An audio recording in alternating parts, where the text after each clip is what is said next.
इफ़को ने new generation urea को develop किया है जिसे नैनो यूरिया के नाम से जाना जाता है। आज का वीडियो हमारे अन्नदाता कहे जाने वाले किसान भाइयों के लिए काफी काम की होने वाली है, तो इस वीडियो को सभी किसान भाइयों को जरूर शेयर कर दें। तो आइए शुरू करते हैं।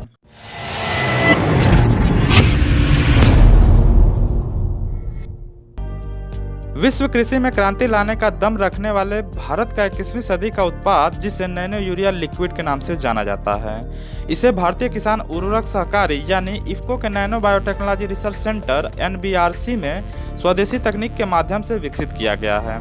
इस उत्पाद द्वारा यूरिया ग्रेन्युल्स के उपयोग की जगह लेने की उम्मीद है, जो दुनिया भर के खेतों में सबसे अधिक इस्तेमाल किए जाने वाले उर्वरकों में से एक है। 2019-20 में 33.6 मिलियन टन की वार्षिक खपत के साथ यूरिया भारत में खपत कुल नाइट्रोजन उर्वरकों का 82% है। नैनो यूरिया लिक्विड भारत में संभावित रूप से 2023 तक 13.7 मिलियन टन पारंपरिक यूरिया उपयोग की जगह ले सकता है।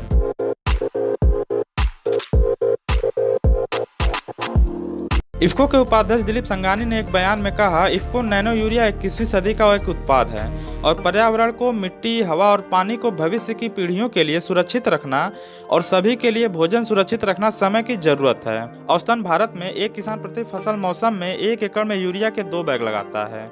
इफ़को की एक विज्ञप्ति के अनुसार फील्ड परीक्षण से पता चला है कि नैनो यूरिया की 500 ml की बोतल पारंपरिक यूरिया के 1 बैग की जगह ले सकती है, क्योंकि इसमें 40,000 ppm नाइट्रोजन है, जो पारंपरिक यूरिया के 1 बैग द्वारा प्रदान किए जाने वाले नाइट्रोजन पोषक तत्वों के बराबर है।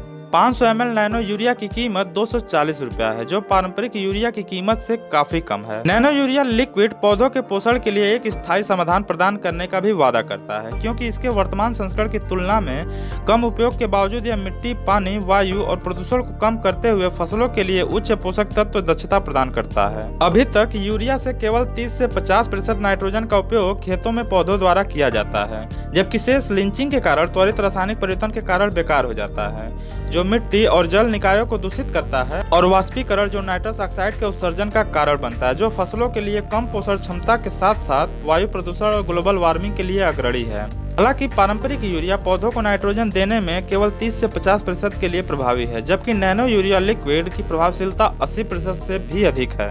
आप जानते हैं कि 1 बैग दानेदार यूरिया 500 ml नैनो यूरिया के बराबर है, और ये बराबर है 40,000 ppm नाइट्रोजन के। दानेदार यूरिया की प्रभावशीलता 30 से 50% होने की वजह से ये हमारे पौधों द्वारा 12 से 20,000 ppm नाइट्रोजन ही उपयोग में लाया जाता है। वहीं नैनो यूरिया की प्रभावशीलता 80% से भी अधिक होने की वजह से हमारे पौधों द्वारा 32,000 ppm से अधिक नाइट्रोजन उपयोग में लिया जाता है।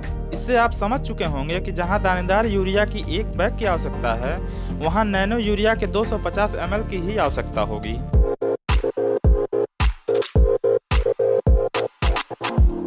इफ़को के अनुसार यह फसलों में बेहतर पोषण गुणवत्ता के साथ साथ फसलों के औसत उत्पादन में 8% की वृद्धि करने में सक्षम है।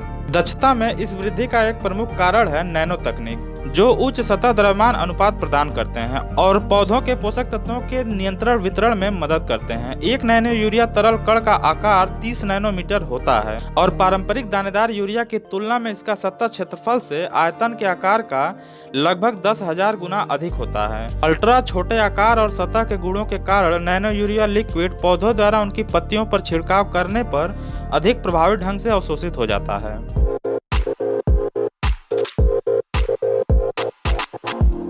परीक्षण के संबंध में इफ़को का कहना है कि मिट्टी के स्वास्थ्य और फसल की पोषण गुणवत्ता के अलावा नैनो यूरिया का जैव सुरक्षा और विषाक्तता के लिए भारत में पालन किए गए मानदंडों और OECD द्वारा विकसित अंतर्राष्ट्रीय दिशा निर्देशों के अनुसार परीक्षण किया गया है, जिन्हें विश्व स्तर पर अपनाया और स्वीकार किया जाता है। पूरे भारत में 94 से अधिक फसलों पर 11,000 से अधिक किसानों के खेतों का 20 भारतीय कृषि अनुसंधान परिषद, अनुसंधान संस्थानों, राज्य कृषि विश्वविद्यालयों और कृषि विज्ञान केंद्रों में राष्ट्रीय कृषि अनुसंधान प्रणाली के तहत उत्पादकता और प्रभावकारिता का परीक्षण किया गया है। इफ़को ने DAP उर्वरक के नैनो संस्करण का भी फील्ड परीक्षण शुरू कर दिया है, जिसके द्वारा किसानों के खपत और लागत को कम करने की संभावना है। DAP के नैनो संस्करण का अपडेट सबसे पहले पाने के लिए हमारे चैनल को सब्सक्राइब कर लें, और वीडियो अच्छी लगी हो तो वीडियो को लाइक और शेयर कर दें। धन्यवाद।